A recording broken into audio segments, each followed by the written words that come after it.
In the sleepy village of St. Mary Mead, a single letter shatters the calm. A cryptic plea from a widow, Eleanor Cresswell, written hours before her death. "Trust no one in my house," it warns, pointing to a mysterious blue book. Enter Miss Jane Marple, a sharp-eyed spinster whose gentle demeanour hides a relentless mind. As she unravels secrets in a crumbling manner, debts, betrayals, and a fatal dose of poison, she uncovers a truth darker than anyone suspected. In a world where loyalty masks deceit, can Miss Marple find the killer before the trail goes cold? Chapter 1. The letter arrives. The morning sun filtered through the lace curtains of Miss Jane Marple's cottage in St. Mary Mead, casting delicate shadows on the polished oak table where she sat, her knitting needles clicking rhythmically. The pale pink wool of a half-finished shawl spilled across her lap, a gentle counterpoint to the crisp autumn air that crept through the slightly open window. It was a morning like any other, save for the arrival of the post, which brought with it a letter that would unsettle the quiet order of her day. Miss Marple's maid, Florence, a sturdy young woman with a practical air, placed the small stack of envelopes beside the teapot. "Just the usual, miss," she said, her voice cheerful but distracted as she bustled toward the kitchen. Miss Marple's eyes, sharp and bright despite her years, scanned the pile. Bills, a note from her nephew Raymond, and then something out of place. An envelope, its edges yellowed, as though it had lain forgotten in a drawer, sealed with a dab of red wax. The handwriting was elegant but unsteady, and the postmark bore the date of 3 months prior, the 15th of June, 1925. She slit the envelope with a silver letter opener, her movements precise, and unfolded the single sheet within. The paper was heavy, faintly scented with lavender, and the words were penned in ink that had begun to fade. "Dear Miss Marple," it began, "I trust this finds you well. I write in haste, for I fear my time is short. If you read this, I am no longer among the living. Trust no one in my house, for one among them seeks my end. The truth lies in the blue book. Find it. Yours sincerely, Eleanor Cresswell." Miss Marple's fingers paused on her knitting, the needles still. Eleanor Cresswell, the reclusive widow of Cresswell Manor, had died 3 months ago, her heart given out in the night, or so the village doctor, Dr. Haydock, had declared. The death had caused little stir. Eleanor was elderly, frail, and seldom seen beyond her garden walls. Yet this letter, written the day before her passing, suggested a darker truth. Miss Marple's mind, as finely tuned as the village clock, began to turn. She rose, placing the letter carefully on the table, and crossed to the window. The garden beyond was neat, its roses still blooming despite the late season, much like Eleanor's own garden, which Miss Marple had glimpsed during a charity committee visit years ago. Eleanor had been a woman of quiet dignity, her grey eyes sharp with intelligence, her manner reserved but not unkind. Why, then, this cryptic warning? And what was this blue book? Miss Marple returned to her chair, her thoughts drifting to the Cresswell household. There was Clara, Eleanor's niece, a nervous creature who had come to live at the manor after her parents' death. Henry, Eleanor's stepson from her late husband's first marriage, was a man of loud opinions and rumoured debts. And Lydia, the housekeeper, who had served Eleanor for decades, her loyalty unquestioned, but her demeanour always a touch too guarded. Others, too, might come and go, gardeners, maids, but these three formed the heart of the manor's small world. The letter's wax seal intrigued her. Few used such methods anymore, not in 1925, when envelopes were gummed and modern conveniences abounded. It spoke of secrecy, of a woman who trusted no one to open her correspondence save its intended recipient. Miss Marple's lips curved faintly. Eleanor had known her reputation. perhaps from village talk of her quiet knack for untangling human puzzles. This letter was no accident. It was a plea. She sipped her tea, now cooling, and considered her next step. A visit to Cresswell Manor would be necessary, but it must be done delicately. She could claim an interest in Eleanor's charitable contributions. St. Mary Mead's church roof fund had been a cause dear to the widow's heart. Yes, that would do. It would give her a reason to observe the household, to watch for the small tells that betray the guilty. A glance too quick, a word too carefully chosen. Miss Marple folded the letter and tucked it into her handbag, alongside her knitting. The shawl could wait. The truth could not. As she rose to prepare for the day, her eyes gleamed with the quiet resolve of one who knew that even in a village as sleepy as St. Mary Mead, darkness could lurk behind the most ordinary facades. Chapter 2. The Cresswell Household. The late morning air carried a crisp edge as Miss Jane Marple made her way along the winding lane to Cresswell Manor, her black handbag swinging lightly at her side. The manor stood at the edge of St. Mary Mead, its grey stone walls half hidden by overgrown ivy and the skeletal branches of ancient elms. To the casual observer, it was a picture of faded grandeur, but to Miss Marple's discerning eye, the neglected garden and peeling paint spoke of a household under strain, its resources stretched thin. She adjusted her hat, a sensible affair with a single feather, and rehearsed her pretext, an inquiry into Eleanor Cresswell's final charitable wishes for the church roof fund. It was a plausible excuse, one that would allow her to observe the inhabitants of the manor without arousing suspicion. The iron gate creaked as she pushed it open, and she stepped onto the gravel path leading to the front door. The garden, once meticulously tended, was now a tangle of weeds and unpruned roses, their petals scattered like forgotten confetti.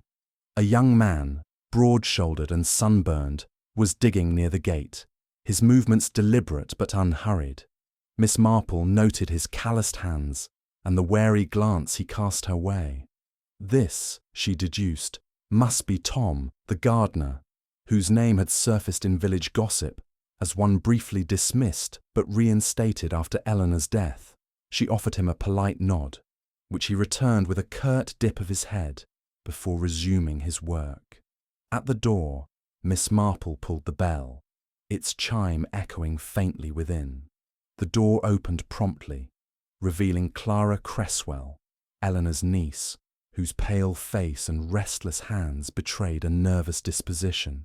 She was a woman of about 30, her dark hair pinned haphazardly, her grey dress neat but slightly frayed at the cuffs. "Miss Marple," Clara exclaimed, her voice a touch too bright. "What a surprise! Do come in. I wasn't expecting visitors." "I shan't take much of your time, my dear," Miss Marple said, her tone warm but measured, as if soothing a skittish child. "I was hoping to discuss your late aunt's contributions to the church roof fund. She was so generous, and I thought there might be some final wishes we ought to honour." Clara's smile faltered, but she stepped aside, gesturing toward the dim interior. Of course. Please come into the parlour. I'll fetch tea." Her words tumbled out, and she darted a glance toward the staircase before leading the way.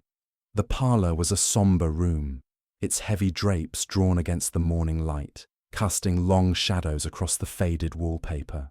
A mahogany bookcase stood in one corner, its glass doors locked, the shelves crowded with leather-bound volumes and trinkets. A portrait of Eleanor's late husband, George Cresswell, hung above the fireplace, his stern gaze seeming to follow Miss Marple as she settled into a worn velvet chair. She noted the room's air of neglect, a thin layer of dust on the mantel, a chipped teacup on the sideboard. The manor, like its occupants, was holding itself together by habit rather than care. Clara returned, followed by Lydia, the housekeeper, who carried a silver tea tray with a precision that bordered on mechanical. Lydia was a tall woman, her greying hair pulled tightly back, her face composed, but her dark eyes sharp, missing nothing. She wore a black dress, crisp and unadorned, as befitted her station, but there was a rigidity in her posture that suggested more than mere professionalism. "Miss Marple," she said, her voice low and even. "A pleasure to see you again." "And you, Lydia," Miss Marple replied, her smile gentle, but her gaze equally keen. She recalled meeting Lydia years ago at a village fete, where the housekeeper's efficiency had impressed her, though her reserve had been equally notable. "You've been with Mrs. Cresswell for many years, haven't you?" "22, ma'am," Lydia said, setting the tray on the table. Her hands, though steady, lingered a moment too long on the teapot, as if reluctant to release it. She was a good mistress. "Such a loss," Miss Marple murmured, accepting a cup. "So sudden, too." The village was quite shocked. Clara, seated opposite, twisted a lace handkerchief between her fingers. "It was dreadful," she said, her voice trembling. "Aunt Eleanor seemed frail, but no one expected. I mean, her heart just stopped, didn't it? Dr. Haydock said so." "Indeed," Miss Marple said, sipping her tea. It was weak. The leaves clearly reused, a small but telling detail, though I understand she was private about her health. "Did she ever speak of it to you?" Clara shook her head, her eyes darting to Lydia, who was arranging biscuits on a plate. "Not really. She kept to herself, mostly. Her study, her garden. She didn't like fuss." Lydia's lips thinned, but she said nothing, her attention fixed on the tray. Miss Marple's mind ticked over the letter's warning. "Trust no one in my house." Clara's nervousness could be grief or guilt. Lydia's silence could be loyalty or concealment. She needed more to go on. The heavy tread of boots announced another arrival. Henry Cresswell, Eleanor's stepson, strode into the parlour, his broad frame filling the doorway. He was a man in his early 40s, with a ruddy complexion and a moustache that failed to soften his blunt features. His tweed suit was well cut, but slightly rumpled, and his eyes, bloodshot, suggested a late night. "Miss Marple," he said, his voice loud and hearty. "Didn't expect to see you here. Come to poke about the old place, eh?" Miss Marple smiled, unruffled. "Merely a matter of charity, Mr. Cresswell. Your stepmother was a great supporter of our church, and I wish to ensure her intentions were met." Henry snorted, dropping into a chair with a creak. "Charity, is it? Eleanor was tight-fisted when it came to money, I'll tell you that. Always scribbling in her ledgers, keeping track of every penny." He reached for a biscuit, ignoring Lydia's faint frown. "Not that it did her much good in the end." "Henry!" Clara's voice was sharp, her cheeks flushing. "That's unkind. Aunt Eleanor was careful, that's all. She had to be, with the manner to maintain." "Careful," Henry laughed, a harsh sound. "She was a miser. Half the village knew it. And now we're left with this crumbling pile and not a shilling to fix it." Miss Marple observed the exchange, her expression one of mild interest, but her mind cataloguing every word. Henry's bitterness was palpable, and Clara's defence of her aunt seemed more reflexive than sincere. Lydia, meanwhile, had retreated to the edge of the room, her hands clasped tightly before her. The housekeeper's silence was as telling as Henry's bluster. Mrs. Cresswell's letter mentioned a blue book, Miss Marple said, her tone casual, as if the thought had just occurred to her. "Something about her charitable plans, perhaps. Have you come across it?" Clara's eyes widened, and she glanced at the bookcase, then quickly away. "A blue book? I don't know. Aunt Eleanor had so many papers, you see. Her study is full of them." "Nonsense," Henry said, waving a hand. "Eleanor and her secrets. Probably some old diary she thought was important. If it's charity you're after, Miss Marple, you'll find nothing but dust in this house." Lydia's voice cut through, calm but firm. "Mrs. Cresswell's study is locked, Miss Marple. Her papers are private, as she wished. I can fetch anything specific if you know what you're looking for." Miss Marple nodded, her smile serene. How thoughtful, Lydia. Perhaps later, if it's no trouble. She sipped her tea, letting the silence stretch. The bookcase drew her eye again, its locked doors a silent challenge. The blue book, whatever it was unlikely to be so conveniently placed, but the household's reactions to its mention were revealing. Clara's nervousness, Henry's dismissal, Lydia's guarded offer, all suggested they knew more than they admitted. The conversation turned to safer topics: the weather, the village fete, the state of the church roof. Miss Marple listened attentively, her questions gentle but probing, drawing out small details. Clara mentioned a recent visit from Dr. Haydock, who had checked on Eleanor's heart condition weeks before her death. Henry grumbled about the cost of maintaining the manor's grounds, casting a pointed look at the window where Tom's figure was visible, still digging. Lydia excused herself to attend to household duties, her departure swift, but not unnoticed. As Miss Marple prepared to leave, she paused by the bookcase, her fingers brushing the glass. "Such a fine collection," she remarked. "Mrs. Cresswell was fond of reading, wasn't she?" Clara nodded, her hands twisting the handkerchief again. "Oh, yes. She loved her books. Poetry, mostly. Tennyson, Wordsworth. She'd read in the evenings by the fire." "Poetry," Miss Marple mused. "How lovely. And perhaps some journals or ledgers too. She was so organised." Clara hesitated, then shook her head. "I wouldn't know. She kept those locked away." Henry stood, his impatience evident. "Come, Miss Marple, I'll see you out. No sense poking about old books. They won't fix the roof." Miss Marple allowed herself to be ushered to the door, her steps slow, her eyes taking in every detail: the worn rug in the hall, the faint smell of polish, the sound of Lydia's footsteps retreating upstairs. At the threshold, she turned to Clara. "Thank you for your hospitality, my dear. If you find that blue book, do let me know. It might hold something important for the village." Clara's smile was strained. "Of course, Miss Marple. I'll look." As Miss Marple stepped into the garden, she caught Tom's eye again. He was kneeling now, pulling weeds with a focus that seemed almost deliberate, as if avoiding her gaze.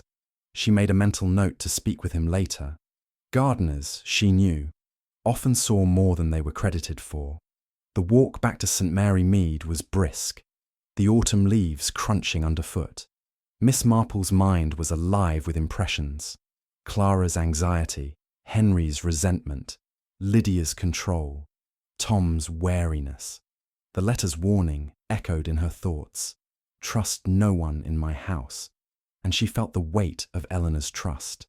The blue book, whatever it was, held the key, but it was the human currents in the manor, the unspoken tensions and hidden motives that would lead her to it. She tightened her grip on her handbag, where the letter rested, and resolved to return to Cresswell Manor soon. The truth, she knew, was like a weed in a garden, persistent, hidden, but always there for those who knew where to look. Chapter 3. A Village Whisper. The afternoon sun hung low over St. Mary Mead, painting the thatched roofs and hedgerows with a golden glow as Miss Jane Marple made her way to the vicarage. Her visit to Cresswell Manor had left her with more questions than answers, and she knew the village's quiet currents of gossip might yield insights the manor's occupants would not. Her steps were light but purposeful, her black handbag tucked under her arm, the weight of Eleanor Cresswell's letter a silent reminder of her task. She wore her usual tweed coat, its collar turned up against the September chill, and her eyes, bright and observant, missed nothing. The butcher's boy whistling as he cycled past, the flutter of curtains in a cottage window, the faint scent of wood smoke drifting from a chimney. The vicarage was a modest house, its garden a riot of late-blooming asters, tended by Mrs. Bantry, the vicar's wife, and Miss Marple's old friend. Dolly Bantry was a robust woman, with a penchant for bright scarves, and an even brighter curiosity about village affairs. She greeted Miss Marple at the door with a warm smile. her eyes twinkling with anticipation. "Jane, you old sleuth, you've got that look about you," she said, ushering her into the cosy sitting room. "What's brewing?" "Not just tea, I'll wager." Miss Marple's lips curved in a faint smile as she settled into a chintz-covered armchair. "You know me too well, Dolly. I've had a rather curious morning, and I thought you might help me make sense of it over a cup of tea." Mrs. Bantry rang for the maid, a cheerful girl named Betty, and soon the tea tray arrived, laden with scones and a pot of Earl Grey. As the steam curled upward, Miss Marple recounted her visit to Cresswell Manor, omitting the letter's details, but mentioning Eleanor's supposed interest in the church roof fund. She described Clara's nervous manner, Henry's brusque dismissal, and Lydia's guarded efficiency. Her tone light, but her words chosen with care. "There's something amiss in that house," she concluded, sipping her tea. "Eleanor's death was called natural, but I wonder if the household agrees." Mrs. Bantry leaned forward, her scarf slipping slightly. "Eleanor Cresswell was no fool, Jane. She'd not have died without a reason, natural or otherwise. I remember her at the last fete, all quiet dignity, but those eyes of hers, they saw everything. If she suspected trouble, she'd have left a clue somewhere." "Precisely my thought," Miss Marple said, her knitting needles clicking softly as she drew them from her bag. The pale pink shawl was growing, stitch by steady stitch, much like her understanding of the case. "What does the village say about the manor? You hear things I don't, Dolly." Mrs. Bantry's face lit up, delighted to share the village's whispered lore. "Oh, plenty, though you know how gossip twists things. Clara's been at the manor since she was a girl, poor thing, always under Eleanor's thumb. Word is she expected a tidy sum in the will, but Eleanor left most of her money to charities, children's homes, that sort of thing.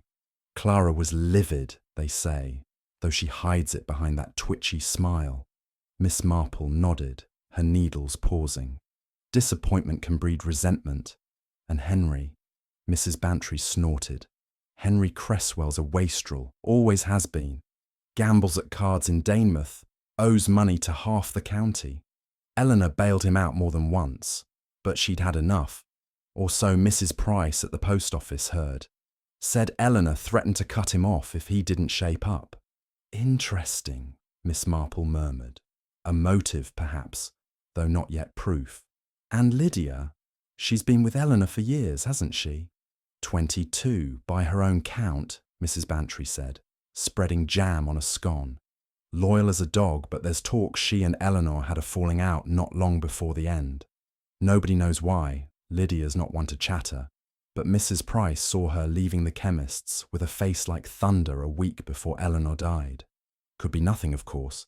Village tongues wag over less." Miss Marple's eyes narrowed slightly, though her expression remained serene.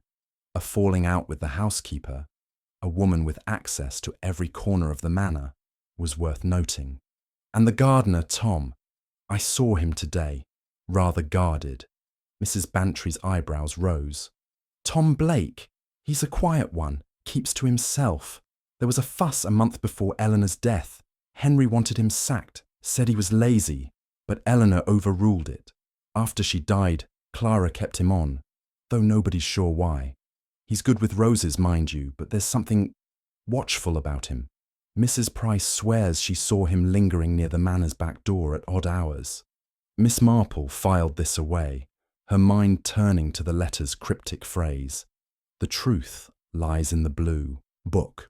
A literal book seemed too obvious for a woman like Eleanor, who, as Mrs. Bantry said, saw everything. It might be a ledger, a diary, or something less tangible, a code for a secret hidden in plain sight. Eleanor was meticulous, she said aloud.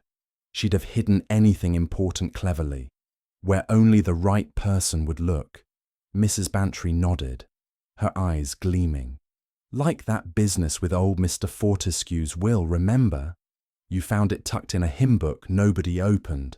You've a knack for this, Jane. What's your next move?" "I shall return to the manor," Miss Marple said, her voice soft but firm. "There's more to learn from that household, and I suspect the blue book Whatever it is still there, but I must tread carefully. Too many questions, and they'll close ranks." Mrs. Bantry chuckled. "You're like a cat stalking a mouse, Jane. They'll never see you coming." As Miss Marple finished her tea, she reflected on the village's whispers. Clara's disappointment, Henry's debts, Lydia's mysterious quarrel, Tom's watchful presence, all were threads in a tapestry she was beginning to weave. Eleanor's letter had been a deliberate act, a beacon sent into the darkness of her final hours. The blue book, she sensed, was not just a clue but a challenge, one Eleanor trusted her to meet. She rose, smoothing her coat. "Thank you, Dolly. You've been most helpful. If you hear anything more, do let me know." "Count on it," Mrs. Bantry said, escorting her to the door. "And Jane, be careful. If Eleanor was right, someone in that house is dangerous." Miss Marple smiled, her eyes bright with quiet determination. "I'm always careful, Dolly. It's the only way to see what others miss." As she walked back through St. Mary Mead, the village settling into its evening calm, Miss Marple's thoughts were anything but calm. The manor's inhabitants were a study in contrasts. Clara's fragility, Henry's bluster, Lydia's control, Tom's reticence. Each had a reason to wish Eleanor gone, or so the whispers suggested. But whispers were not evidence, and Miss Marple knew the truth lay in the small, overlooked details, the kind only a woman like her, unnoticed and unassuming, could uncover. She tightened her grip on her handbag, where the letter rested, and resolved to return to Cresswell Manor with a sharper eye. The blue book awaited, and with it perhaps the key to Eleanor's final secret. Chapter 4. The Hidden Clue. The following morning, Miss Jane Marple set out for Cresswell Manor once more, her steps measured but purposeful along the familiar lane. The September air was sharp, carrying the scent of damp earth and fading roses, and the sky above St. Mary Mead was a patchwork of grey clouds promising rain. Her black handbag, containing Eleanor Cresswell's enigmatic letter, swung lightly at her side, a constant reminder of the task at hand. She had dressed in her usual tweed, a brooch of amethyst glinting at her collar, its modest sparkle a contrast to the keen alertness in her eyes. Her pretext today was a continuation of her inquiry into Eleanor's charitable intentions, but her true aim was to gain access to the late widow's study, where she suspected the mysterious blue book might be found. The manor loomed ahead, its stone facade greyer under the overcast sky, the ivy clinging to its walls like a shroud. Miss Marple noted the curtains drawn tightly in the upper windows, as if the house itself wished to keep its secrets hidden. She rang the bell, its chime echoing hollowly, and was met by Clara Cresswell, whose pale face seemed even more drawn than the day before. Her eyes, red-rimmed, darted nervously as she opened the door. "Miss Marple, how kind of you to call again," she said, her voice high and brittle. I wasn't sure you'd return so soon." "I do hate to impose, my dear," Miss Marple replied, her tone as soothing as a lullaby. "But I was thinking of your aunt's papers. She was so meticulous about her charities, and I wondered if we might find some notes in her study to guide the church committee." Clara hesitated, her fingers twisting a stray thread on her sleeve. "Her study? It's rather a mess, I'm afraid. Aunt Eleanor kept everything locked up, and I haven't had the heart to sort through it." "No trouble at all," Miss Marple said, stepping into the hall with a gentle smile. "I'm quite used to sifting through papers. Perhaps we could look together." Clara's reluctance was palpable, but she nodded, leading the way down a dimly lit corridor. The manor's interior was as Miss Marple remembered, heavy with the weight of age, the air thick with the scent of old wood and wax polish.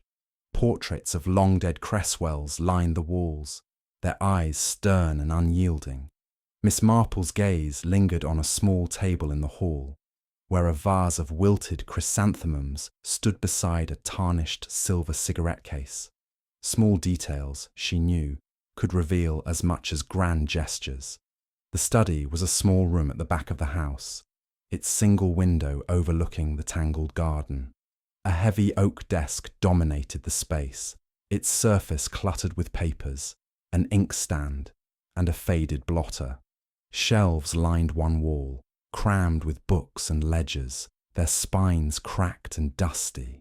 A portrait of George Cresswell, Eleanor's late husband, hung above the desk, his painted expression as severe as the one in the parlour. Miss Marple noted the locked drawers of the desk and the faint scratches around the keyhole, as if someone had tried to force it open. Clara hovered near the door, her hands clasped tightly. "I don't know where to begin," she said, her voice barely above a whisper. Aunt Eleanor was so particular about her things. Lydia usually tidied in here, but even she wasn't allowed to touch certain papers. Miss Marple nodded, her eyes scanning the room. "A woman of order, your aunt. I'm sure we'll find something useful." She moved to the shelves, her fingers brushing the spines of books. Histories, novels, a volume of Tennyson's poetry. None were blue, but she hadn't expected the answer to be so obvious. Eleanor's letter suggested cunning, and Miss Marple suspected the blue book was a metaphor or a cleverly disguised item. As she turned, her gaze fell on a small porcelain vase on the windowsill, its delicate blue glaze catching the muted light. It was out of place among the room's clutter, too pristine, too deliberate. She stepped closer, pretending to admire the view of the garden. "What a charming vase," she remarked, her tone casual. "Was it your aunt's?" Clara glanced at it, her expression blank. "Oh, that? I suppose so." She liked pretty things, though she didn't show them off. Miss Marple's fingers grazed the vase, and she tilted it slightly, as if to examine its craftsmanship. Something shifted inside, a faint rustle, like paper. She glanced at Clara, who was now rifling through a pile of letters on the desk. Her back turned. With a deft movement, Miss Marple lifted the vase and peered inside. Tucked within was a small notebook, its cover a deep indigo, embossed with a faint crest. Her heart quickened, but her face remained serene as she slipped the notebook into her handbag, concealed by the folds of her shawl. Before she could replace the vase, the telephone in the hall rang, its shrill tone cutting through the quiet. Clara started, her hand knocking a pen to the floor. I'd better answer that," she stammered, hurrying out of the room. Miss Marple seized the moment, her eyes sweeping the desk. The papers were a mix of bills, charity correspondence, and household accounts, but nothing immediately incriminating. She opened a drawer, finding only stationery and a few faded photographs of Eleanor and George in happier times. The locked drawers intrigued her, but without a key, they would have to wait. She straightened, her mind already turning to the notebook now safely in her bag. Clara returned, her cheeks flushed. "It was just the vicar, asking about the fate," she said, avoiding Miss Marple's gaze. "I'm sorry, Miss Marple, but I'm not sure we'll find much here. Aunt Eleanor's papers are so scattered." "No matter, my dear," Miss Marple said, her voice warm with reassurance. "You've been most kind to let me look. Perhaps another day, when you've had time to sort things." She paused, her eyes softening. It must be difficult, managing the manor without her. Clara's lips trembled, and for a moment, Miss Marple thought she might confess something, but she only nodded, her eyes fixed on the floor. "It is. She was everything." Miss Marple took her leave, promising to return if needed. As she stepped into the garden, she caught sight of Tom, the gardener, pruning a rose bush near the gate. His movements were steady, but his eyes flicked toward her, wary and assessing. She made a mental note to speak with him soon. His presence in the garden, so close to the house, suggested he might have seen or heard something the others had not. Back in her cottage, Miss Marple settled into her armchair by the fire, the notebook open before her. It was not a diary, as she had half expected, but a ledger of household expenses, written in Eleanor's precise hand. The entries were mundane at first: coal deliveries, wages for Lydia, repairs to the manor's roof. But scattered among them were cryptic notes that made Miss Marple's pulse quicken. One read, "H's debts, paid again, 200s. He must not know." Another, dated a week before Eleanor's death. "L knows too much. I must act." A final entry, scrawled in haste. "The truth is hidden where no one looks." Miss Marple's fingers traced the words, her mind racing. The H was surely Henry, whose gambling debts were no secret in the village. The payment suggested Eleanor's generosity, or perhaps her control over him.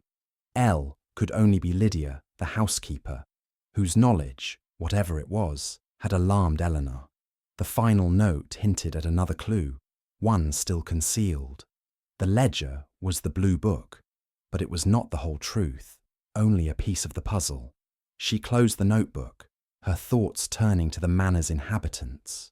Clara's nervousness could be grief, but her hesitation in the study felt deliberate, as if she feared what might be found. Henry's absence today was curious. His bluster yesterday had masked something deeper, perhaps desperation. Lydia's efficiency and silence were a shield, but for what? And Tom, the watchful gardener, lingered in her mind. His reinstatement after Eleanor's death suggested a loyalty, or perhaps a secret. Miss Marple sipped her tea, now cold, and gazed into the fire. The ledger was a step forward, but it raised more questions than it answered. Eleanor's death, called natural by Dr. Haydock, now seemed anything but. The empty vial of heart medication, the locked drawers, the cryptic notes, all pointed to a household where trust was a rare commodity. She would need to return to the manor, to probe further, but with care. The truth, as Eleanor had written, was hidden where no one looked, and Miss Marple was determined to find it, one quiet, unassuming step at a time. Chapter 5. A Gardener's Tale. The morning mist clung to the hedgerows of St. Mary Mead as Miss Jane Marple set out once more for Cresswell Manor, her sturdy shoes crunching softly on the dew-damp lane. The air was cool, laced with the earthy scent of fallen leaves, and the village was still waking, its chimneys trailing thin threads of smoke into the grey sky. Her handbag, now heavier with the weight of Eleanor Cresswell's indigo ledger, swung at her side, a silent partner in her quiet quest. Miss Marple's tweed coat was buttoned against the chill, and her eyes, sharp as ever, scanned the familiar path for any detail that might deepen her understanding of the manor's secrets. Today, her purpose was clear: to speak with Tom, the gardener, whose watchful presence had lingered in her thoughts since her last visit. The manor's gates came into view, their iron bars streaked with rust, and beyond them, the garden lay in its usual state of neglect, though the roses still held a stubborn beauty. Tom was there, as she had hoped, kneeling beside a flower bed, his broad hands deftly pulling weeds from the soil. He was a young man, perhaps 25, with a weathered face and dark hair that fell untidily across his brow. His overalls were patched but clean, and his movements carried a steady rhythm, as if the garden were a refuge from the tensions of the house. Miss Marple paused at the gate, observing him for a moment before calling out, "Good morning, Tom. A fine day for gardening, isn't it?" Tom looked up, his hazel eyes narrowing briefly before he offered a polite nod. "Morning, Miss Marple. Fine enough, though the ground's a bit wet." His voice was low, with a trace of the local accent, and he returned to his work, though his hands slowed, as if waiting for her next words. Miss Marple stepped closer, her smile warm, but her gaze keen. "You've a gift with these roses," she said, gesturing to the blooms. "Mrs. Cresswell must have valued your work. She was so fond of her garden." Tom's lips twitched, not quite a smile.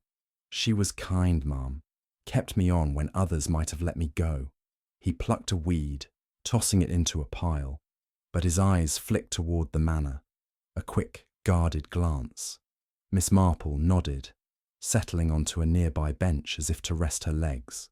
"It's a rare thing, such loyalty," she said, her tone conversational. "I heard there was some trouble a while back. Talk of you leaving, perhaps. But Mrs. Cresswell stood by you." Tom's hands stilled, and for a moment he stared at the soil, his jaw tightening. There was talk," he said at last. "Mr. Henry thought I wasn't pulling my weight, said the garden was a waste of money. But Mrs. Cresswell, she said different. She liked things done proper, you see. Didn't hold with cutting corners." Miss Marple's needles clicked softly as she drew her knitting from her bag, the pale pink shawl a familiar prop that put others at ease. "Mrs. Cresswell was a woman of principle," she agreed. "It must have been a comfort to her, having you here. You'd have seen a great deal, working so close to the house." Tom's eyes met hers, and she caught a flicker of unease, quickly masked. "I keep to the garden, ma'am. Don't much notice what goes on inside." He resumed his work, but his movements were less fluid now, as if her words had stirred something. Miss Marple tilted her head, her expression one of gentle curiosity. "Of course, but gardens have their own way of telling stories. A footprint here, a broken branch there. I imagine you saw Mrs. Cresswell often, out here among her roses." Tom nodded, his voice softer now. "She'd come out most evenings, when the light was fading. Liked to sit where you're sitting now, watching the birds. She'd talk sometimes, about the flowers mostly, but other things too. Said the garden was the only place she felt at peace." Miss Marple's needles paused, her eyes softening. "That's a lovely thought. Did she seem troubled toward the end? It must have been hard, with her health failing." Tom hesitated, his fingers tightening around a weed. "She was frail, but sharp as ever. A week or so before she passed, I heard her arguing with Lydia, the housekeeper, right here in the garden. Couldn't catch all the words, but it was about something hidden in the house. Mrs. Cresswell sounded angry, said Lydia oughtn't meddle. Never heard her like that before." Miss Marple's heart quickened, though her face remained serene. "An argument with Lydia? That's most interesting. Did you hear anything else?" Tom shook his head, his eyes fixed on the ground. "Not much. Lydia went back inside and Mrs. Cresswell stayed out here a while looking, I don't know, sad maybe. She didn't say more about it." He paused, then added, almost reluctantly, "There was something else though. The night before she died, I saw Mr. Henry leaving the manor late, past midnight. His coat was muddy, like he'd been out in the fields. Didn't think much of it then, but it was odd, him being out so late." Miss Marple's mind raced, cataloguing this new piece of the puzzle. Henry's late-night excursion, coupled with the ledger's note about his debts, painted a troubling picture, and Lydia's argument with Eleanor suggested a rift that might hold the key to the Blue Book's secrets. "You've a good memory, Tom," she said, her voice warm. "It's the small things that matter, isn't it? Like a muddy coat or a sharp word." Tom shrugged, but his eyes were wary again. "I just tend the garden, ma'am. Don't like to stir trouble." "Of course not," Miss Marple said, rising from the bench. "You've been most kind to chat with an old woman. I'll let you get back to your roses." She paused, as if struck by a thought. "If you ever recall anything else, you know where to find me. St. Mary Mead is a small place after all." Tom nodded, his expression unreadable, and Miss Marple made her way back to the gate, her thoughts swirling. The gardener's tale was a thread in the tapestry, fragile but significant. Lydia's argument with Eleanor pointed to a secret, perhaps the same one hinted at in the ledger's cryptic note. "Elle knows too much." Henry's muddy coat suggested he had been somewhere he shouldn't, perhaps driven by the desperation of his debts. Tom himself, with his quiet observance, was no mere bystander. His loyalty to Eleanor might make him an ally, or it might conceal his own motives. As she walked back to her cottage, the mist lifting to reveal the village's familiar outlines, Miss Marple considered her next move. The ledger was a treasure, but its clues were incomplete. The argument in the garden, Henry's nocturnal wanderings, these were pieces of a larger truth, one Eleanor had entrusted her to uncover. She would need to return to the manor, perhaps to probe the locked desk or to watch Lydia more closely. The housekeeper's silence was a wall, but Miss Marple knew that even the strongest walls had cracks, visible to those who looked with care. Back in her sitting room, she settled by the fire, the ledger open before her. She reread the entries, her fingers tracing Eleanor's precise script. The note about Henry's debts was damning, but the one about Lydia, Elle knows too much, was a spark in the darkness. What did Lydia know, and why had it alarmed Eleanor? And what of the final, hurried note? The truth is hidden where no one looks.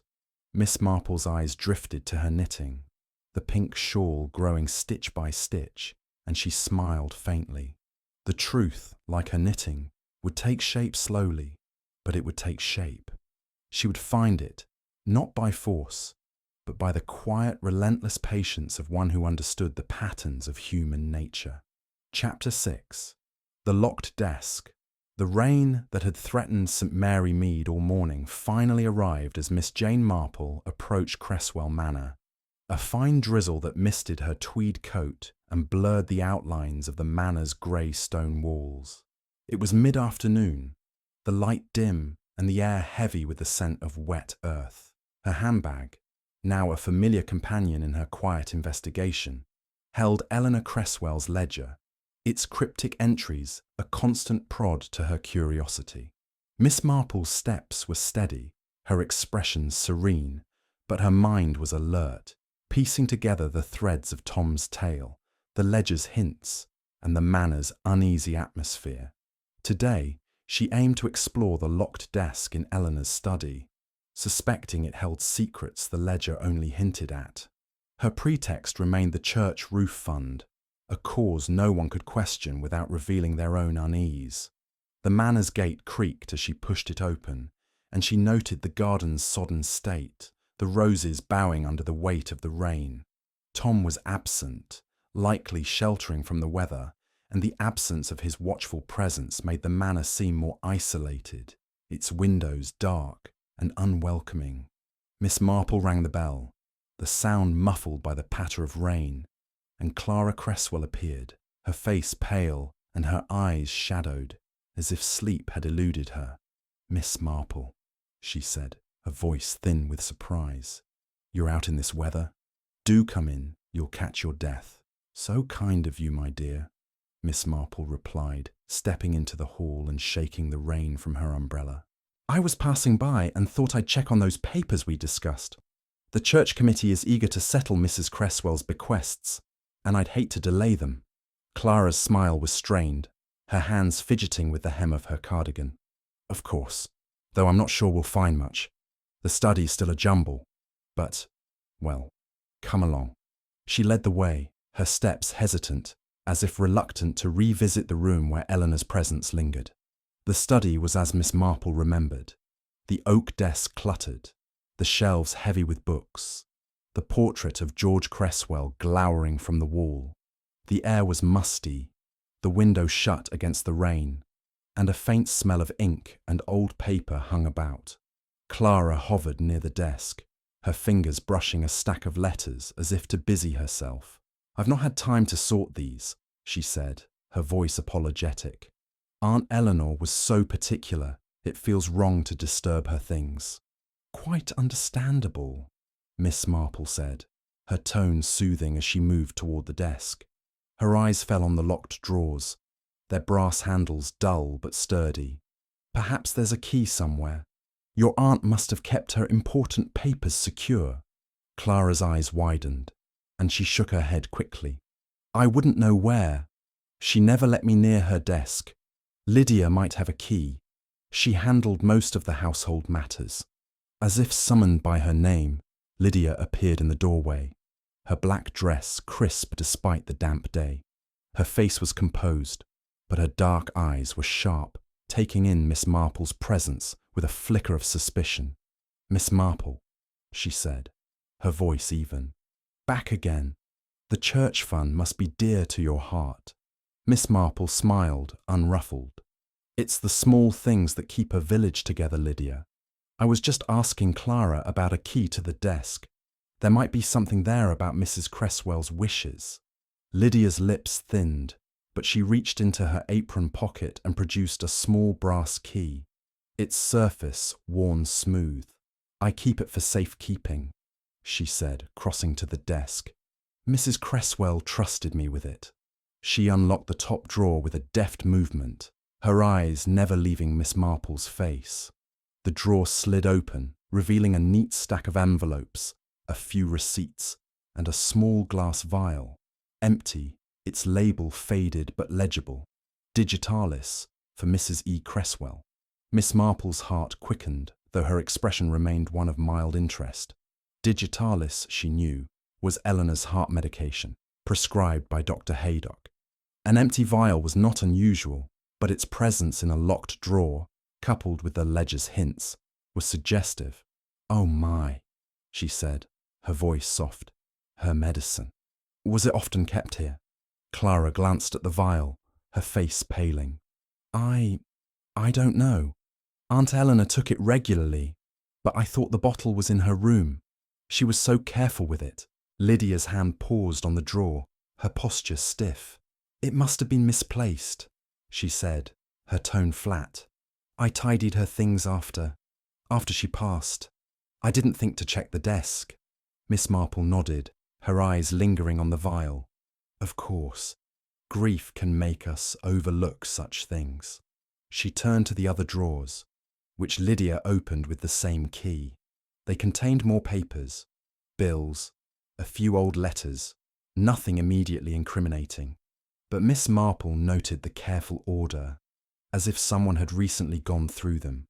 She glanced at Lydia, whose face was impassive, and at Clara, whose hands were now clasped so tightly her knuckles were white.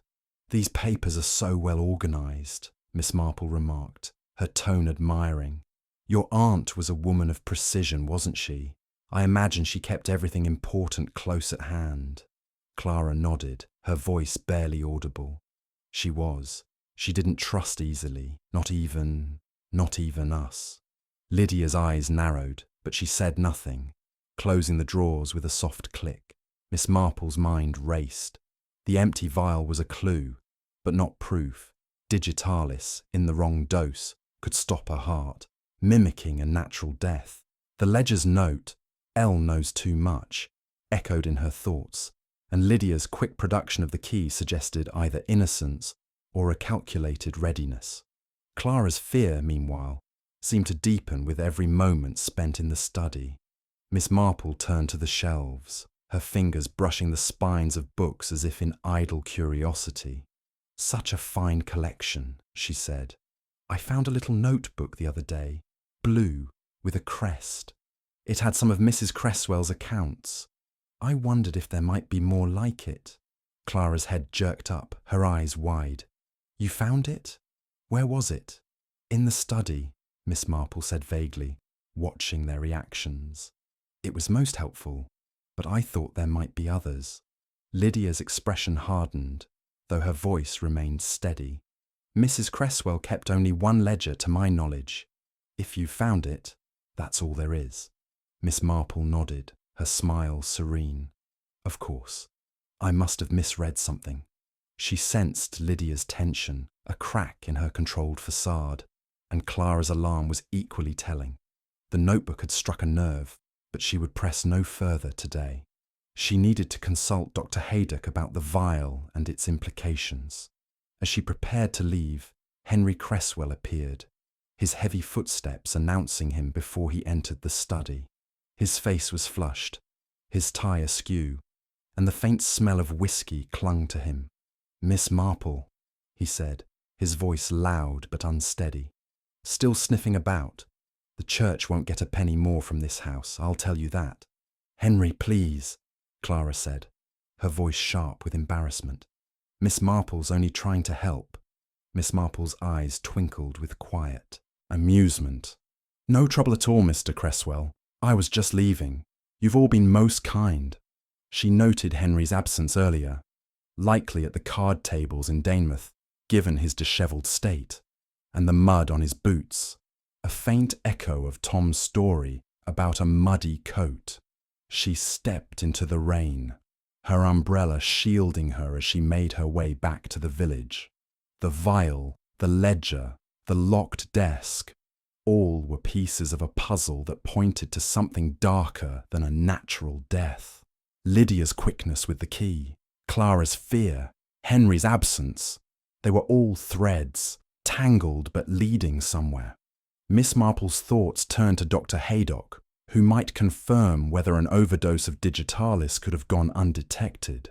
The truth, as Eleanor had written, was hidden, but Miss Marple was closing in, one careful step at a time. Chapter 7. The truth unravelled. The evening sky over St. Mary Mead was a deepening grey, the rain now a steady patter against the windows of Miss Jane Marple's cottage. She sat by her fire, the pale pink shawl in her lap, her knitting needles still for once as she turned the pages of Eleanor Cresswell's indigo ledger. The cryptic notes, H. Stetts, paid again. L knows too much.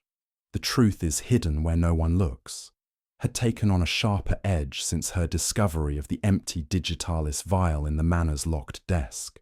Her mind, as ever, was a quiet whirl of connections, piecing together the threads of Clara's nervousness, Henry's bluster, Lydia's guarded silence, and Tom's wary observations.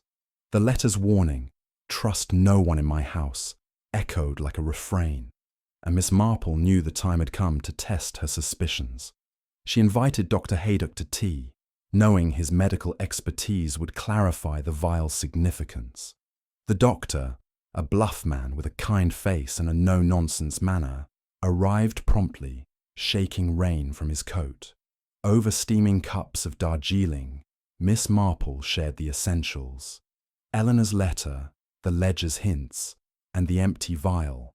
She kept her tone light, as if discussing a minor puzzle, but her eyes were keen, watching his reaction. "Digitalis, you say?"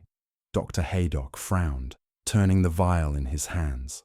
Eleanor was prescribed it for her heart, yes. A standard dose, carefully measured.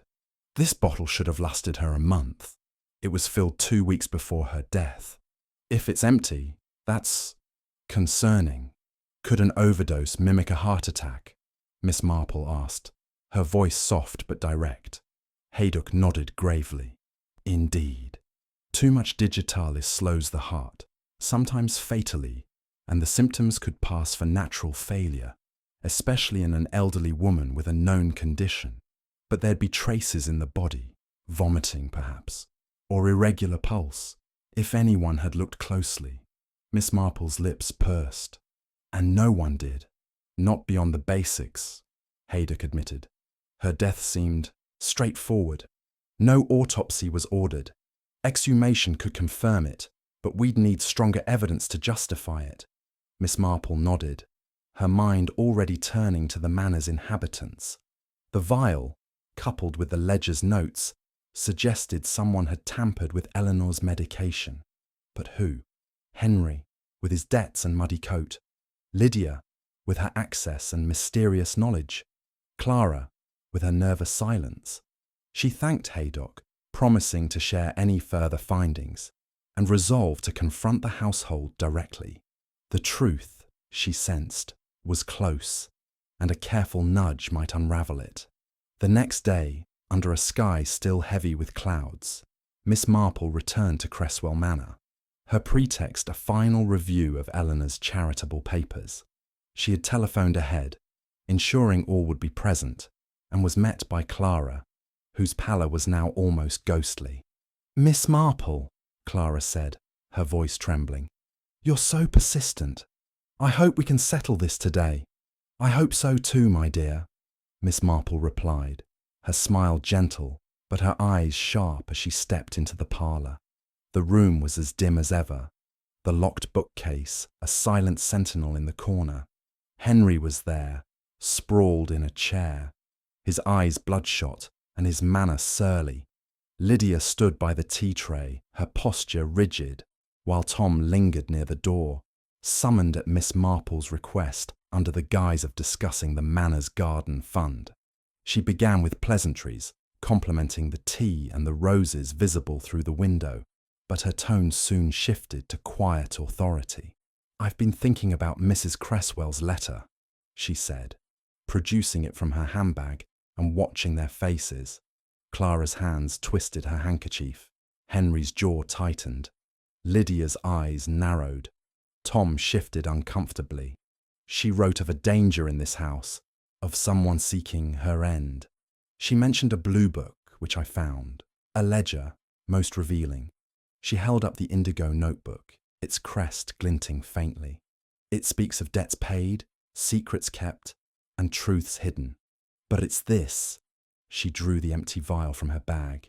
That troubles me most. Mrs. Cresswell's medication, found empty in a locked drawer. Dr. Haydock tells me an overdose could kill, leaving no trace unless one looked closely. Clara gasped, her hand flying to her mouth. An overdose? But it was her heart, wasn't it? Henry leaned forward, his voice sharp. What are you implying, Miss Marple? Eleanor was old, sick. That vial proves nothing. You're stirring trouble where there's none. Lydia's voice cut through, calm but edged. The vial was misplaced, as I said. I tidied her things after she died. You're making too much of it. Miss Marple's eyes moved from one to the other, her expression serene but unyielding. Perhaps, but the ledger suggests motives. Henry, your debts were a burden to Mrs. Cresswell, yet she paid them, unbeknownst to you. Lydia, she wrote that you knew too much, something that alarmed her. Clara, you found the vial, didn't you? And said nothing, fearing blame.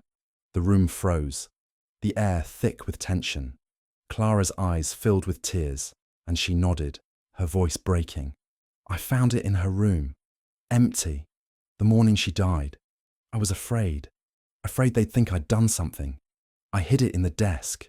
Henry surged to his feet, his face red. This is nonsense. I didn't touch her medicine. I was out that night, yes, but at the card tables, not sneaking about her room. Lydia's composure cracked, her voice rising. You'd have sold the manor itself to pay your debts, Henry. I saw you arguing with her, begging for money. And you, she turned to Clara, you resented her control, always simpering but hoping for her fortune. Clara sobbed, shaking her head. I loved her. I wouldn't hurt her. Miss Marple's voice, soft but commanding, silenced them. Enough.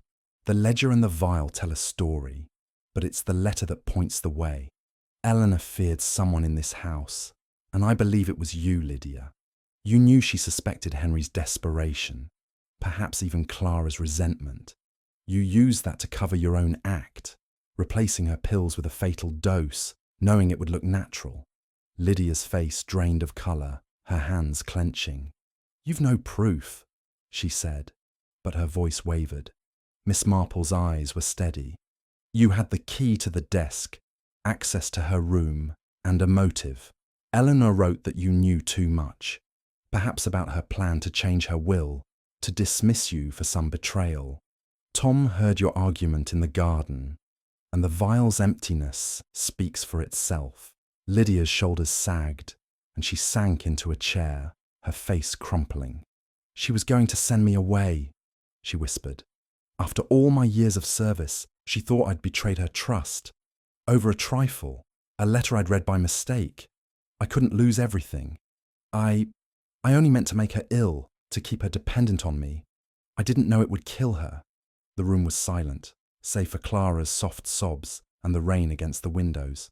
Henry stared at Lydia, his anger replaced by shock. Tom's face was grim, his loyalty to Eleanor vindicated. Miss Marple folded the letter, her task complete. The police will need to hear this, Lydia, she said gently. But you've done the right thing, telling the truth. As Lydia was led away, her confession secured by the village constable, Miss Marple gathered her things, her heart heavy, but satisfied. The blue book had pointed the way, but it was her understanding of human nature, greed, fear, betrayal, that had unravelled the truth. She stepped into the rain, her umbrella shielding her, and walked back to St. Mary Mead, ready to resume her knitting and the quiet rhythms of village life. Chapter 8. The Quiet Resolution. The rain had ceased by the time Miss Jane Marple returned to her cottage in St. Mary Mead, leaving the village lanes slick and gleaming under a sky now softening to a pale, late afternoon blue. The air was fresh, carrying the scent of wet grass and wood smoke, and the village settled into its familiar hush, as if unaware of the drama that had unfolded at Cresswell Manor. Miss Marple's tweed coat was damp at the hem, but her steps were steady, her black handbag tucked under her arm, no longer burdened by Eleanor Cresswell's letter or the indigo ledger. The truth had been laid bare, and Lydia's confession, though sombre, had brought a measure of peace to the task Eleanor had entrusted to her. Inside her sitting room, Miss Marple lit the fire, its crackle a comforting counterpoint to the day's events. She settled into her armchair, drawing the pale pink shawl from her knitting basket, its soft folds a reminder of the quiet order she cherished. The needles resumed their rhythmic click, each stitch a small act of restoration, weaving calm back into her world.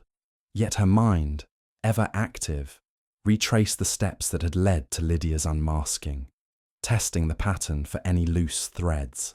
Lydia had been taken into custody by the village constable, a young man named Sergeant Pork, whose efficiency Miss Marple approved of, though she suspected he was privately awed by the turn of events. Lydia's confession had been halting but complete. Her fear of dismissal, her desperate act to tamper with Eleanor's digitalis, her miscalculation of the dose that turned illness into death, the housekeeper's loyalty, so long a fixture of the manor, had curdled into betrayal, driven by a sense of entitlement and panic.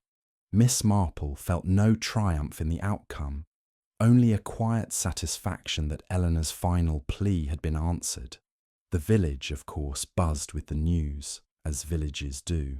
By morning, Mrs. Bantry would no doubt arrive with a tray of scones and a gleeful recounting of every whispered rumour, from the postmistress's shock to the butcher's embellished tale of Lydia's arrest.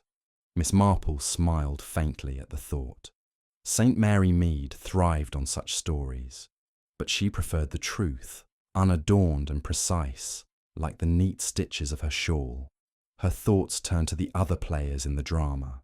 Clara, poor Clara, had been shaken to her core, her nervous facade crumbling into genuine grief. She had known nothing of Lydia's act, only her own fear of suspicion, which had driven her to hide the empty vial. Henry, for all his bluster, was innocent of murder, though his debts and late-night wanderings had cast a shadow. Miss Marple suspected he would sell the manor now, its upkeep too great a burden, and move to Danemouth, where the card tables would likely claim what little he had left.